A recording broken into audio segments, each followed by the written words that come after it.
Hi Avish, how are you? Good to see you. I missed you last week. So you've been enjoying the cricket? As I said, yeah, it's been a while, man. Been a busy few weeks, but all good, buddy. Yeah, there's been some interesting cricket on the go. Okay, all right. Speaking of cricket, let's roll it. I just want to. Okay, good. Okay, good. Okay, so go yeah, go share, and here we are. Okay, can you see my screen loading? Yeah, it's loading on my side. Okay, that's fine. Oh, It just came up. oh, there we Yeah. yeah. Okay. Yeah, it is. Yeah. I just want to see. Yeah. Let's look at this quickly. Yeah, man. I didn't expect such a wallop, man. The Sunrisers have retained their title, and that too by 89 runs. And the player of the match was Tom Abel, and then Henrik Clausen was the player of the series, which makes a lot of sense. So, what were your thoughts, man? Yeah, I mean, disappointing as a DSG fan. I mean, Hmm. uh, Hmm. just played some brilliant cricket this year, and it's a huge improvement from last season. I personally think they were the best team in the play in the group stages, and Yeah. obviously winning in the knockouts as well, getting to the final. But I mean, Sunrisers, they just played the perfect game on the day. They just played the perfect game. I mean, they were Hmm. superb, as you say, Tom Hmm. Abel. Uh, I mean, if you score 200 in a final, Sid, I mean that's more than enough. I think the pressure of the scoreboard and stuff, Hmm. it's just what Hmm. you at Hmm. inside. And I think it was probably 30, 35 runs too many. I would say 165, 170, you probably had a game. Hmm. And, Hmm. DSG would have been more comfortable chasing that. But yeah, but disappointing at the end, not being able to clinch that title because, I mean, as you said, Klassen has been the standout. He's been the standout better in this Hmm. competition. And, I just hope he sticks around for a long time because he adds so much to this DSG side in terms of you know power hitting. The only concern for me is DSG battled to chase in the competition. They were really good setting totals, but the Yeah. chasing was thing to something in terms of being found wanting, and I think Yeah. that's obviously impacted in the final as well. But I mean, Marco Janssen as well. I mean, he's back. He's back in form, 5 for 30 in a final. Just a perfect game. It's a perfect game from Sunrisers, and credit to Aiden. I think he's been superb as captain, not just this season but last season as well. I mean, Hmm. didn't have the strongest team last season, but found a way to win the Yeah. title and so retaining the title this year as well. And I think you've seen more contributions to the bat from Sunrisers this year. They've been superb with the batting hand, especially in those crucial games. So yeah, their bowling was unbelievable in this tournament. The likes of Waddle, the likes of Bartman, the likes of Dawson. Uh, Simon Harmer was quite a surprise. I mean, he bowled really well. And then Janssen Yeah. with the new ball. So I would say they had the best attack. They had the best attack going around in this tournament. And yeah, I mean, let's hope DSG can do something next year. But I mean, congratulations to Sunrisers. Uh, Played the perfect game of cricket in the final and well deserved champions in the end. Yeah. Yeah, man. It's yeah, but at least we have to look at the positives in the sense that at least Durban did a lot better than last year. So maybe next year they'll win it. Absolutely, absolutely. And look, this tournament has been quite disappointing for quite a few teams. And I think the one team that would really Yeah. be is MI Cape Town. I mean, with the kind They've of been a joke, man. caliber of players that they had, and to not Hmm. Hmm. play off, Hmm. pretty disappointing. Hey, Hmm. second year in a row, Hmm. and Hmm. that's something to Yeah. think. Yeah. That's something to think about. I, I, I honestly think the bowling was not good enough in at times in this tournament. That cost them quite a bit. I mean, Rabada, he tried. I mean, he Yeah. bowled out, but just didn't have enough support in terms of the Yeah. ball. And Yeah. the bat Yeah. and the kind of fell away towards the end as well, eh? So Mm. that's Mm. that's the most disappointing thing. Pretoria, I mean, Mm. I was I was starting them to be one of the favorites for the playoff spots, but I mean, they were pretty disappointing. Yeah. JSK, I had my doubts about JSK in terms of getting to over the line because of Yeah. not best Yeah. bowling attack, but I mean, wow, uh, getting to the playoff. I think they had a pretty decent tournament, I would say, given that there Yeah. were players that were missing from this JSK side. So Yeah. I would say Pretoria and MI probably the two disappointments of this uh, competition this season. What do you think? Yeah, MI have just been a joke, and Pretoria. I mean, it's okay. I mean, they're allowed to have a you know, off year. So I think maybe next year they'll rebound. But anyway, I'm kind of over it now because no use being depressed. I think at least Durban did well, and that's better than nothing. Absolutely, totally agree. Hello? Yeah, I can hear you. Yeah, definitely a better season, and hopefully they can lift the title next season. Because, there is a lot All that right. they can be proud of this season. I mean, the Yeah. bowling of Topley, the batting of Klassen. I Hmm. mean, look at Yeah. Ritzka. He's obviously come of age as well. So yeah, it's been fantastic to see them perform the way Okay. they have. Yeah. Okay, let's get to SA and New Zealand. Yeah, as I predicted, New Zealand won a 2-0, but I will say South Africa did themselves no harm. I mean, they played a lot better as the series went on. I mean, they really made it a competitive second test. First test was a funeral, but I mean, many people probably expected that. So I think, yeah, it was a lot better towards the end of the series. What do you think? Absolutely, absolutely. I mean, look, this second test, it was really in the balance. A Mm, bit mm. disappointing. Didn't have the bowlers, to obviously get through this New Zealand batting lineup. I really do think South Africa had the chances in the second test, and that is why I Yeah, was I was looking at one being achievable because New Zealand were there for the taking in the second test.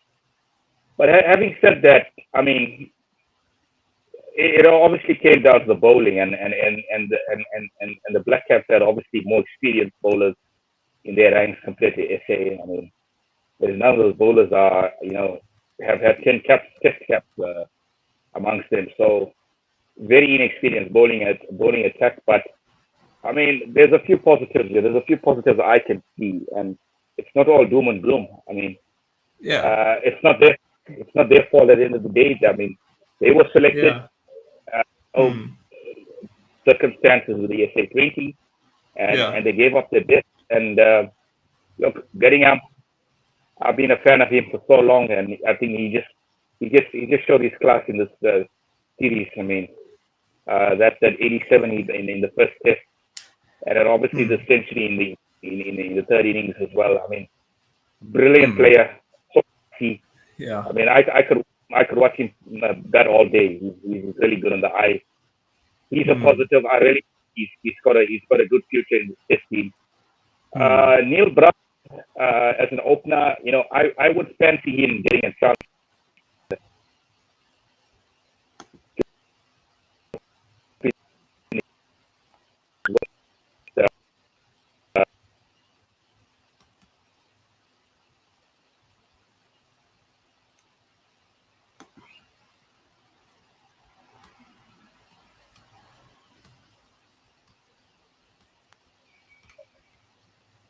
Oh, hello. Can you hear me? Yeah, I can hear you. Did you hear what I said? No, I know you broke up a little bit there. Uh, did you hear what I said about Bellingham? Yeah, yeah, yeah, Okay, yeah, I was saying Bellingham obviously that is obviously the biggest positive on the tour. And then yeah, I yeah. I mean think. Neil Brown, I think he match cricket opening because obviously Dean has retired now. Dean has retired from the test format, so I would think Brunt should be given an opportunity to open the innings with Markram going forward in Test matches, and then Dane Pete as well. Yeah. I mean, he was superb in this last game. I mean, 8 wickets, making Yeah. it 7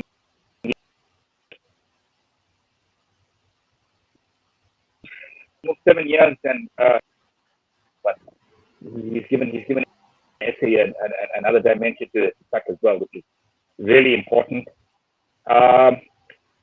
Look, there's a few positives here that we take forward. As I say, it's not their fault. They will give us the opportunity, at the minute. And yeah, I mean, they tried 2-0 against New Zealand, but I don't think they were embarrassed in the sense that they didn't. No. Not at all. No. In fact, I was actually expecting the margins to be a lot worse. But okay, fine. 7 wickets does look bad, but if one was watching it, you would have thought it was going to go really down to the wire, which I probably expected. But when I saw the scorecard, I was very surprised. 7 wickets. I was thinking, what the feathers happened? But I guess in hindsight, New Zealand probably realized this is our best chance. Otherwise, they would never have won a series against South Africa. So they took their opportunities, eh? So let's look at the India versus England series quickly. The second test, India won by 106 runs, and okay, we'll get to the third test. What were your thoughts on the second test? Bumrah's on fire, man. He's had a very good series so far. They won by 106 runs. He was the man of the match, actually, in the second test. It was a great game. It was a great game for India. I mean, they really came back strongly, and I think we were expecting this after the first test, which was a disappointment because of the way they bowled. I don't think they bowled well enough. But I mean, these next 2 tests, I mean, really kind of steamrolling. Especially this last, it just unfolded now. It's been, it's probably back to the drawing board for England here, eh? In terms of the way they approach the innings. They had their chances in both tests, I feel, after the first test, but really didn't cash in. And as you said, Bumrah was superb. Jadeja as well. I mean, he's just bowling fantastically ever since that first test, So, I mean, there's so much of positives here. The biggest disappointment for England, I would say, is been Joe Root this tour. He really looks out of touch. And I mean, for a player that's probably one of the greatest batsmen that we've seen in the modern era, to be so out of touch, it's kind of strange in a way, hey? But this is the situation themselves in. Yeah, Michael Vaughan was saying Joe Root must just play Joe Root. He mustn't get sucked into all this bad ball because he scores quickly as it is. So I think Joe Root should probably get back to basics. What do you think? Yeah, no, absolutely. I mean, Test cricket is not all about dashing around, and that's where England has got to find the balance. I don't think they've kind of found the balance this last 2 tests. I just think it's been a bit too reckless in its batted. I mean, you're really not going to challenge India in India if you're going to make scores like 200 plus. You've got to make 350, 400 to challenge this Indian team in home conditions. I mean, because they are so good in their home conditions that you got a formidable first innings total. You're really in trouble. I mean, they did that really well in that first test. That second innings, I mean, Pope played a blind of an innings, one of the greatest that innings. But I mean, thereafter, you saw the best of Jaiswal, and I think I was jokingly saying to you that Jaiswal, bad ball, but that's the way it is. If Jaiswal is played, it's the way England have wanted to play. They want to out with all guns approach, and it feels like England have been beaten at their own game here. What do you think? Actually, I just want to check something about the scorecard because normally the way England bat, they bat pretty much close to a runnable. But if you look at how Jaiswal batted, especially in the second innings, he batted actually at 90.67 strike rate, which is actually very good for Test matches. Actually, we keep forgetting that Test matches they don't need to bat at a one-day rate, but I think India's been kind of in a way inspired to bat this way. Like even Rohit Sharma batted at a one-day rate. Shubman Gill batted at a 1 rate. Sarfaraz Khan has been a revelation. It's been amazing that they've taken forever to put this guy into the team, but I guess with injuries and people having personal issues, so I hope Sarfaraz Khan is now going to play more for India, hey, because he's been batting like anything.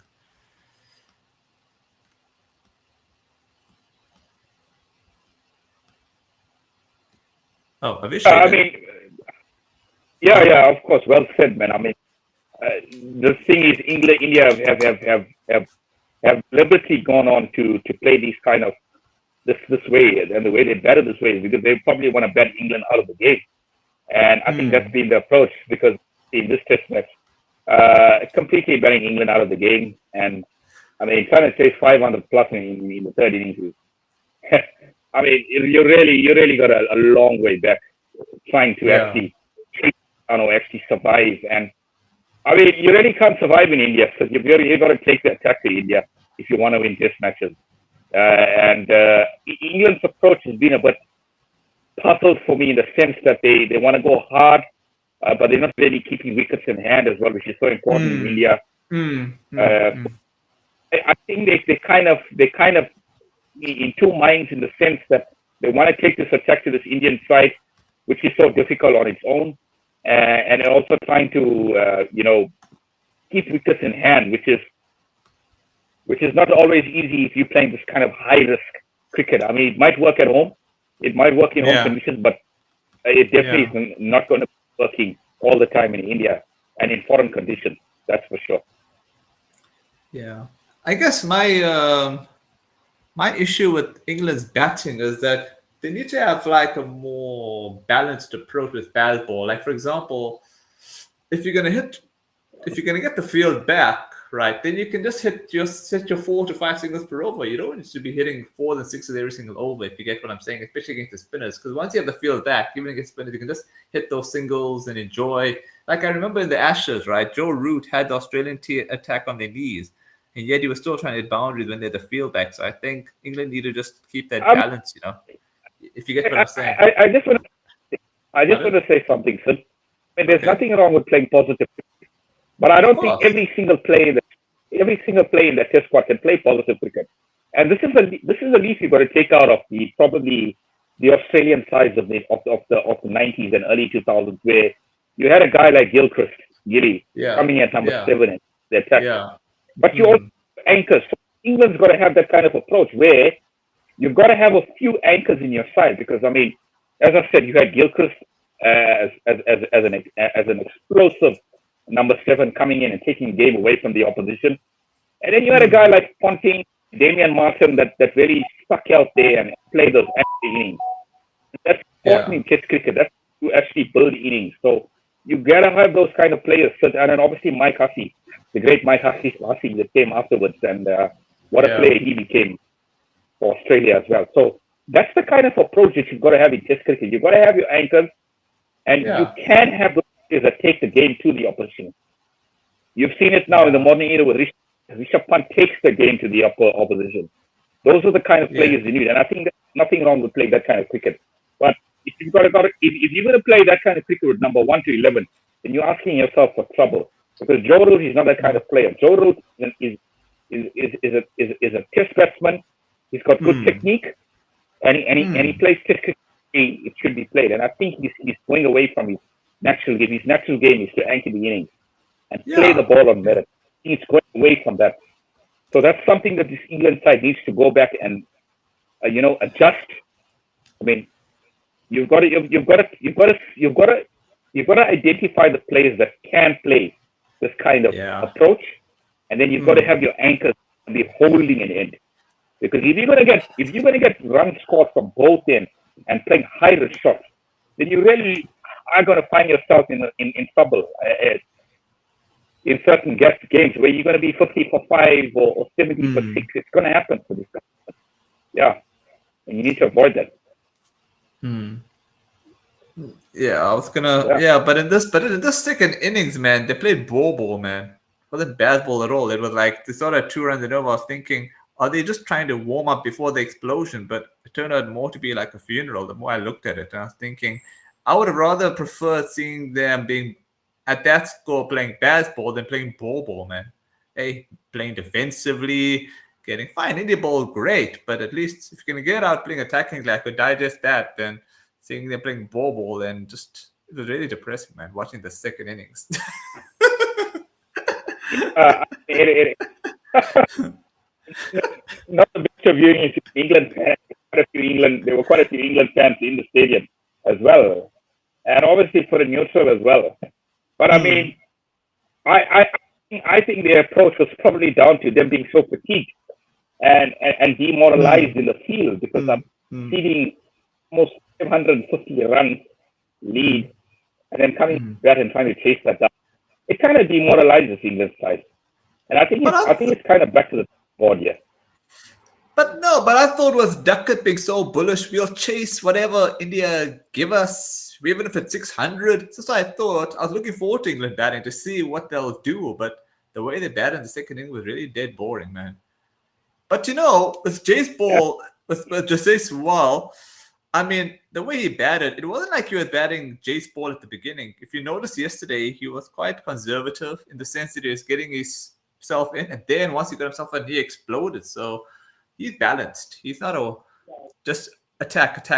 He's balanced, and that's the approach England should be taking when they bat. Yeah, absolutely. And I would say this England side doesn't do it well. They kind of remind me of the Proteas, where they're actually going to go out winning. They're going to be fantastic, or they're going to be losing. So this England team doesn't believe it goes anymore. So you can expect them to play the same way in the fourth innings. But I really do think there's a lot of stake. There is a lot of stake in the fourth test now, and they've got to find a way to balance it. I mean, in terms of attack and defense, because that's really important in test match. Because I mean, if they lose this next test, then it's over. The series is over. There's not much to play for. Yeah, but to be honest, I did tell you once India won the second test, they were going to be difficult to beat, and my predictions seem to be proving true already. 2-1 up, and the next test is at Ranchi. What pitch do you expect there? Because many people were saying this match was going to be a draw because of the type of batting track this was. But I thought it's another good pitch. It was balanced. Even the first test, I thought it was a balanced pitch. I don't know what the experts were talking about. That pitch was, turning a lot. I don't know what universe they were in. I mean, the second test was also another good pitch. 3 good pitches, man. I'm impressed. I was really looking forward to the Radicals, but I think I have a theory why India didn't prepare the Radicals. I think because if they had prepared radical pitches, they would have made the spinners look better than what they were. So I think they could. And also, they were playing a lot of young batsmen. So I think they wanted to give them a chance to flourish on these good pitches, so that the experienced bowlers will still do something on good pitches. So I bet you if England had brought a good bowling attack, I think they would have prepared those radical pitches because they would have felt a bit threatened, if you get what I'm saying. So that's my theory. I don't know if you agree with me or not. Yeah, I think the one excuse for the series you're not going to put out there in the pitches because the pitches have been pretty good. They've been really good. I mean, if teams can score 400 and 300 on in the first innings, it just puts to show this is a good pitch. And obviously, England were just reckless. They were reckless in the way that they played in this game. I think their bowling was really. I think they were off color the bowling, but honestly, I mean, they started off so well in that first innings, but I mean, they really fell apart. Rohit and Jadeja partnership. So look, opportunities for them in this game. Let's not forget, if you look at the scoreline, it's one-sided. But to be honest with you, Sid, the scoreline is a bit flexing in a way because England did have their chances and they didn't take it.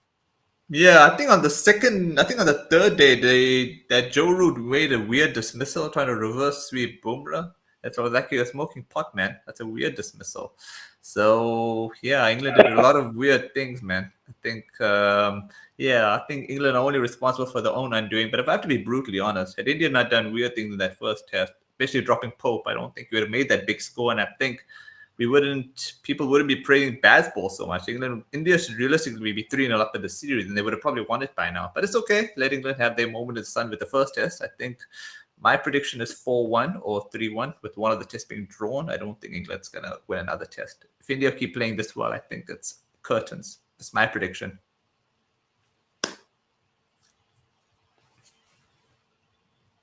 Hello?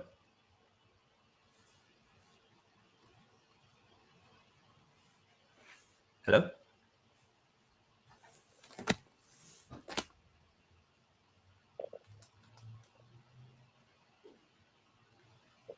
Hi, can you hear me?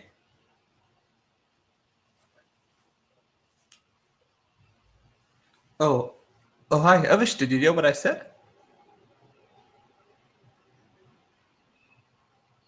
I said, No, I was just wondering if you heard what I said before. We had a little misconnection there.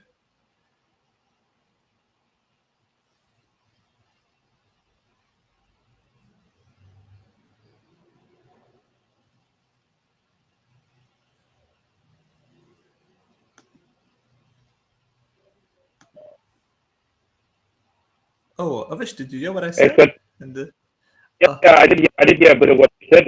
I mean, you're talking about the first okay. step that England take their chances in terms of hope. Yeah, that was a big drop. But yeah, even at second test, I mean, 106 runs, it was quite an even test. I would think I mean, England had their chances,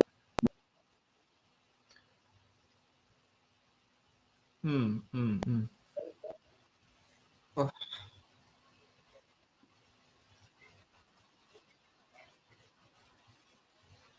right?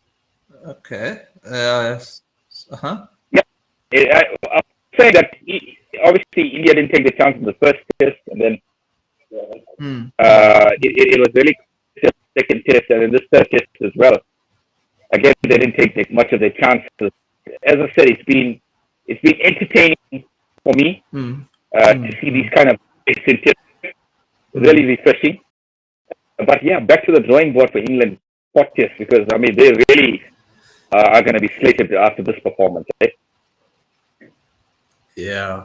Yeah. What do you expect the pitch will be in Ranchi? Do you think it's going to be similar to the last three, or do you think it's going to be a bit more for the Seamers? I, I Well, what? it's going to be more of the same, because obviously you're talking about India having quite a few inexperienced players, and I just heard about a stat on while I was watching the game. This is the most inexperienced batting lineup since 1960 that India put up, so that's a long time. And it just goes to show the talent in Indian cricket at the moment. It's fantastic.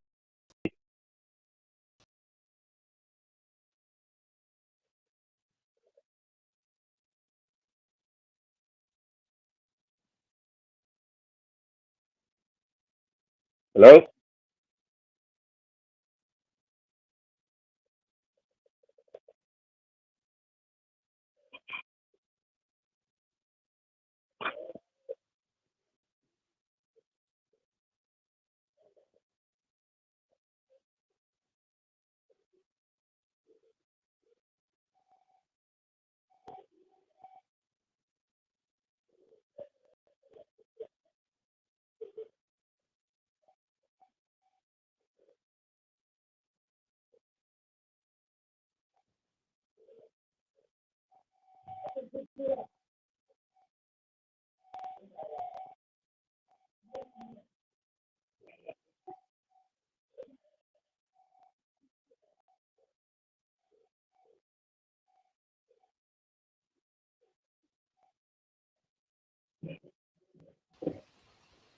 Oh, hey, man. I don't know what happened there.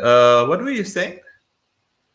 Yeah, I was saying, you know what? I think the pitch in Ranchi is probably more of the same. I think here, obviously, when I have these kind of pitches, because they are feeling an inexperienced batting lineup, and obviously the king is not there as well.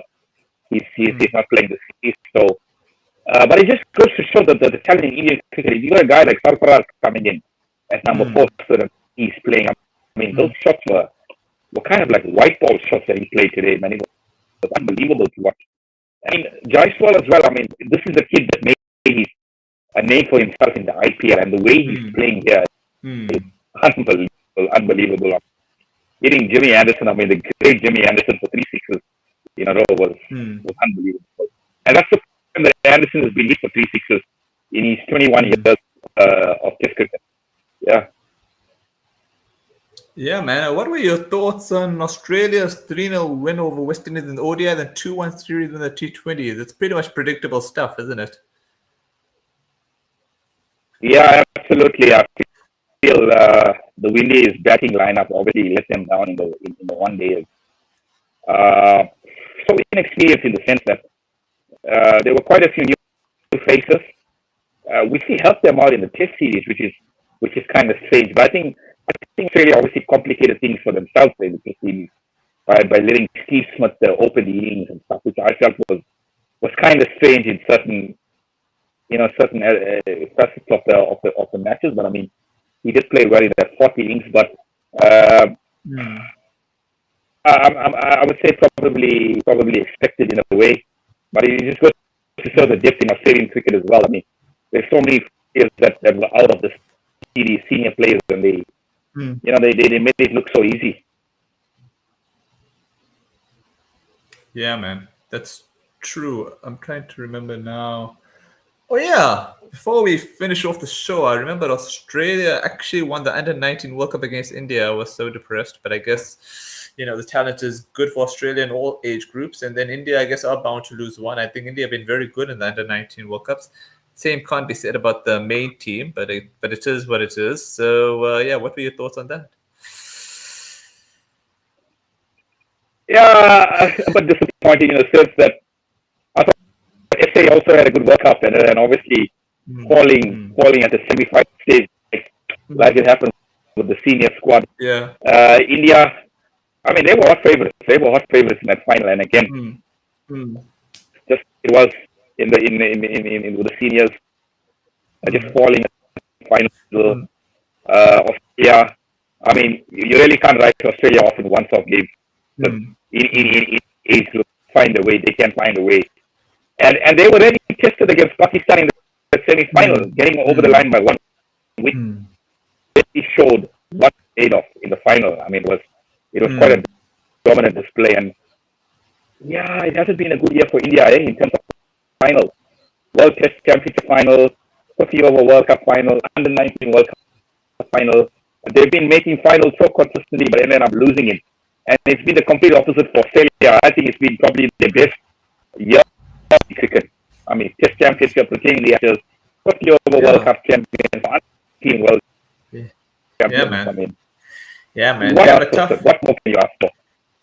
Nothing. I mean, they just have it in their DNA. It's like, come the finals, come Australia, man. India's like the opposite. I mean, come the finals, come the choke, man. They're the new chokers of cricket, especially in the ODI. That's probably if you get. Pardon?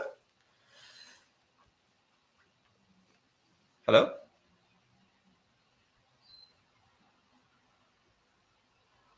Oh, sorry. Did you hear what I just said about? Did you just hear about what I said about India or the new chokers of ODI cricket? Come the finals, come the choke. Yeah, I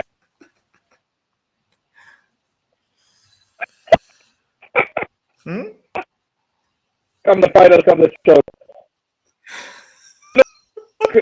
It defies belief. I mean, they were so dominant. Yeah, as you said in that 50 over World Cup, winning 10 in a row. Yeah, dominant side, and then falling at the final.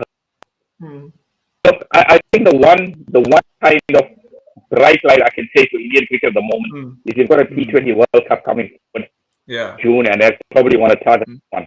And with the youngsters that they do have, I think they have fearless youngsters that really go out in a natural game. Yeah, they do have. Yeah. I think if India don't win a tournament very soon, I think fans are really going to get impatient. Really going to get impatient. Yeah, man. It was very deflating watching that 50 over World Cup, to the point I just got put off, man. I was more looking forward to the test, which is kind of funny. I do like test. I mean, India do embrace test cricket. If they don't embrace test cricket in India, then the test cricket game has gone to the dogs, because they bring a lot of TV money to the game. Yeah, you're right about the T20 stuff. I think, I'm hoping India to win. If not India, then South Africa. If not South Africa, then maybe Pakistan. And if not Pakistan, New Zealand. I think that's pretty much it from that point of view. I just want to say one thing. This is going to be the most open World Cup coming in June, because the Windies have found in T20 cricket as well. They found a mojo. So this could be a big World Cup. But I mean, obviously, spotlight is going to be on India again. I mean, they are the game. They bring the money into the game. and the Indians so passionate. And I think for them to not win a tournament soon, it's really going to be crushing, and it's going to really the fans are really going to get impatient, as you said. I mean, losing 3 finals in the space of a year, it could have been so much. It could have been so much different had it been on the reversal. It would be probably the best year for India. Yeah, you see, I was okay India losing the test final because it's in England again, and then the pitches are not suited for them. But come on, you played the 50 over World Cup at home, man. It was like I expected them to make the finals. I mean, I expected that, but I don't actually blame the cricket team. I blame the BCCI because I don't know what they were smoking with the groundsman preparing a pitch that didn't make any sense at all. I mean, fine, India made their own bid. No, I'm lying. Australia won the toss and put them into bat. But do you know what's more bizarre? India would have batted first anyways. But anyway, that's a long story. I can't get into that. That'll go on for hours. But anyway, I think that's, I'm over it now. But yeah, you're right about T20 World Cup, India's last chance. Because otherwise, I think Rohit Sharma might be given the boot. Because everyone expected Rohit Sharma to be the messiah of Indian cricket in terms of winning World Cups, along with Rahul Dravid. So I think so far, I mean, it is what it is. Look, we talk about gold generations, right? I mean, we had the golden generations of the Australians in the 90s and 2000s. We had the golden generation of the West Indies in the 80s. We probably had the golden generation of the in 2004 to 2015. And I think this is the golden generation of Indian. And if they don't win, it's kind of the golden generation just kind of, falling away. And it's kind of disappointing because there's so many players going to look back in 10 years' time and say, these were the legends of the game, the likes of Kohli, the likes of Bumrah, the likes of Jadoo, the likes of Rohit Sharma. And, you just want to look back and be proud of the way you perform. To do that World Test any sense to me, I would still prefer a best of 3 finals.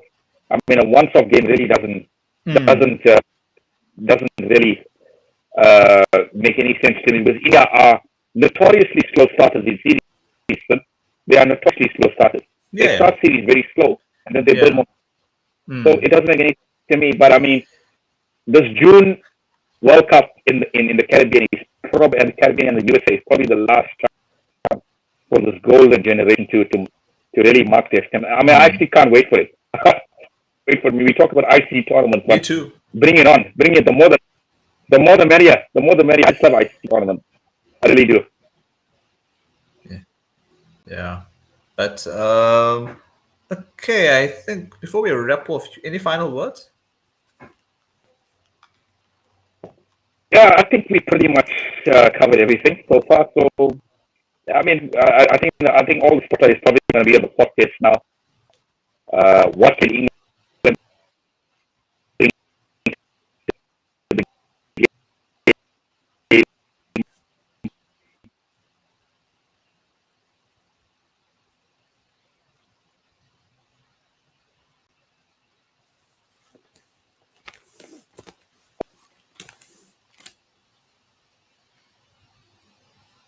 Want us badly? Do they really want to win in India badly, or India just going to steamroll them?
Okay, but before we get cut off anymore, thanks for your time, Avish, and we'll catch up soon.